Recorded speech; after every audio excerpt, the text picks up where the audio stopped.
La question israélo-arabe reste la question israélo-palestinienne. La crue réalité, c'est depuis 70 ans, Israël n'a cessé de grignoter les territoires de ses voisins.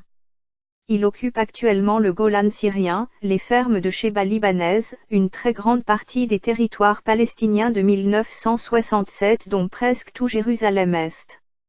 Les dirigeants de la résistance palestinienne ont presque tous été neutralisés par Israël, beaucoup ont été assassinés. Tel Aviv a divisé les Palestiniens en factions rivales, ceux qui restent au Fatah ont été largement corrompus par leurs ennemis, tandis que ceux du Hamas ont ouvertement collaboré avec le Mossad pour éliminer leurs rivaux. Il ne reste à combattre pour leurs droits que quelques petits groupes comme le Djihad islamique et le Front populaire de la libération de la Palestine. Certes, les Palestiniens et les autres peuples arabes et ou musulmans conservent le sens de la justice et militent pour le respect des droits inaliénables du peuple palestinien.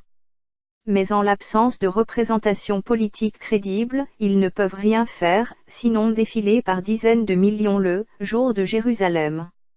Les accords bilatéraux, ce sont la réalisation du projet exprimé par la déclaration britannique Balfour, et par les 14 points du président américain Wilson en créant Israël.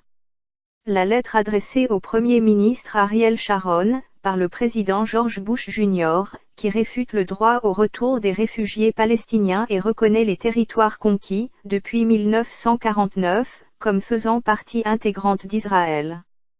Les accords multilatéraux, ce sont les résolutions 242 et 338 du Conseil de sécurité des Nations Unies et l'article 49 de la 4e Convention de Genève. Seul le président Trump, et quelques-uns de ses conseillers, connaissent le scénario que Jared Kushner a écrit. Il a poursuivi la politique de ses prédécesseurs de réduction de la question israélo-arabe à un simple différend israélo-palestinien. Dans la ligne de John Kerry, il a favorisé la réconciliation entre le Fatah et le Hamas, contre Israël, et est parvenu à leur faire signer, mais ni au Front populaire de la libération de la Palestine, ni au Djihad islamique, un accord, le 12 octobre au Caire. Il a fait nommer à la tête du Hamas, un ami d'enfance du leader du Fatah Mohamed Dahlan, préparant la fusion des deux mouvements. Au demeurant, les factions palestiniennes tiennent toujours des discours radicalement différents. Pour le Fatah, Israël est une seconde Rhodésie, c'est un État colonial qui s'est autoproclamé indépendant. Tandis que pour le Hamas, s'appuyant sur des hadiths et non pas sur le Coran, le problème est qu'une terre musulmane ne peut être gouvernée par des non-musulmans. Le début des événements vient de commencer avec l'annonce du transfert de l'ambassade américaine de Tel Aviv à Jérusalem. À l'évidence, la Maison-Blanche teste sa capacité à passer en force. En effet, d'un côté, le plan de partage de la Palestine prévoyait effectivement que Jérusalem-Ouest soit la capitale de l'État hébreu.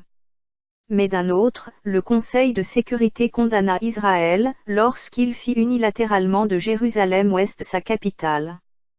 Kushner dirige les négociations vers l'acceptation du statu quo, c'est-à-dire la perte pour les Palestiniens, de très nombreuses terres illégalement occupées par Israël, sachant que si les Palestiniens refusent ce mauvais accord, ils continueront inexorablement à perdre, jour après jour, d'autres territoires sans que la communauté internationale ne réagisse.